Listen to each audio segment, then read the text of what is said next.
Hi అండి. Oil ఎక్కువ పేర్చకుండా చాలా హెల్తీగా గోధుమ పిండితోటి ఇలా ఒకసారి పూరి చేసుకోండి. చాలా చాలా బాగుంటాయి, బాగా పొంగుతాయి కూడాను.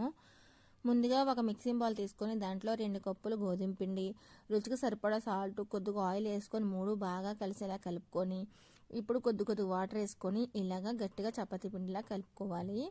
ఎక్కువసేపు కలపాలండి, 2-3 నిమిషాల పాటు బాగా కలుపుకోవాలి. అలాగైతేనే పూరి బాగా పొంగుతుంది.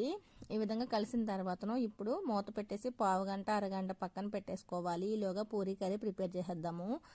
ముందుగా స్టవ్ వెలిగించి కళాయి పెట్టి ఆవాలు, జీలకర్ర, గుల్పప్పు, శనగపప్పు, కరివేపాకు, ఎండుమిరపకాయలు వేసేసుకొని త్వరగా ఎగనివ్వాలి. ఇందులోనే 2-3 ఉల్లిపాయలు పొడగా కట్ చేసుకొని 4-5 పచ్చిమిర్చి, కొన్ని అల్లం ముక్కలు కూడా వేసుకొని దోరగా ఏగనివ్వాలి. ఇందులోనే చిటికెడు పసుపు, రుచికి సరిపడా సాల్ట్ కూడా వేసుకొని బాగా కలిపేసుకొని 1 కప్పు వాటర్ వేసుకోవాలి. ఉడకపెట్టుకున్న బంగాళదుంపలు కూడా వేసుకొని బాగా కలిపేసుకొని మూత పెట్టుకోవాలి.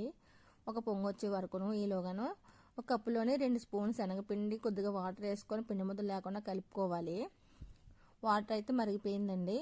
దీంట్లోని ఇప్పుడు మనం కలుపుకున్న శనగపిండి ఉంది కదండి, అది వేసేసుకొని స్టవ్ సిమ్లో పెట్టేసుకొని మరొక 2-3 నిమిషాల పాటు ఉడకనివ్వాలండి. ఉడికితే ఈ విధంగా గట్టిగా అవుతుంది. ఈ టైంలోనే దించేయాలి, లేదంటే బాగా గట్టిగా అయిపోతుంది పూరీ కూర. ఇప్పుడు ఫైనల్గా కొత్తిమీర వేసుకొని స్టవ్ అయితే ఆఫ్ చేసేయాలి. పూరీ ఇప్పుడు ప్రిపేర్ చేసుకుందాము. ఇది బాగా చాలా సాఫ్ట్గా అయ్యిందండి. కొద్దిగా పిండి కూడా వేసుకొని మళ్ళీ ఇంకొకసారి బాగా కలుపుకొని ఇప్పుడు కిచెన్ ప్లాట్ఫామ్ మీదే బాగా కలుపుకోవాలి. ఇలా కలిపిన తర్వాతను ఇప్పుడు చిన్న చిన్న ఉండలాగా చేసుకోవాలండి. చేసుకొని ఒక ప్లేట్లో వేసుకోవాలి. ఇప్పుడు మళ్ళీ కొద్దిగా పిండి వేసి చపాతీ చేసుకోవాలి. నేను ఎప్పుడు పూరి చేసినా సరే మా పిల్లలకు చాలా రౌండ్గా రావాలంటారండి. అయితే నేనైతే ఇలా ప్లేట్ తోటి కట్ చేస్తాను, ఇంకా చిన్న ప్లేట్తో కట్ చేస్తానండి. ఈరోజు అయితే కొద్దిగా పెద్ద ప్లేట్తో కట్ చేస్తున్నాను. ఆయిల్ అయితే మరిగిపోయింది. ఈ విధంగా కట్ చేసేసుకొని ఆయిల్లోనే వేసుకోవాలండి. ఆయిల్లోని పూరి వేసినప్పుడు గరిటతోటి ఆయిల్ అలా పూరి మీద వేస్తూ ఉంటే పూరి చాలా బాగా పొంగుతుందండి. ఈ విధంగా అయిపోయిన తర్వాత 2 వైపు కూడా వేపేసుకొని తీసుకోవాలి. రెండోది కూడా అలానండి. ఇది చూడండి ఎంత బాగా పొంగుతుందో, చాలా బాగా పొంగింది కదా. ఒకవైపు వేగిపోయింది, 2 వైపు కూడా ఇది కూడా తిప్పేసుకోవాలి. పూరి అయితే రెడీ అయిపోయిందండి.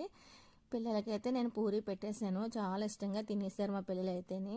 ప్రతి సండే నేను పూరి చేస్తానండి. పిల్లలు అయితే ఇంటి దగ్గరే ఉంటారు కాబట్టి, మిగతా రోజుల్లో అసలు టైం సరిపోదు కాబట్టి సండే నేను పూరి పెడతాను పిల్లలకి. పిల్లలతో పాటు నేను కూడా తింటానన్నమాట. పూరి అయితే రెడీ అయిపోయింది. ఇలా మీరు కూడా కంపల్సరిగా చేసి ఒకసారి చూడండి, చాలా చాలా బాగుంటుందండి. చాలా హెల్తీ కూడా, గోధుమ పిండితో చేసాం కాబట్టి ఆరోగ్యానికి మంచిదన్నమాట. ఓకేనా ఫ్రెండ్స్, బాయ్ ఫ్రెండ్స్, బాయ్.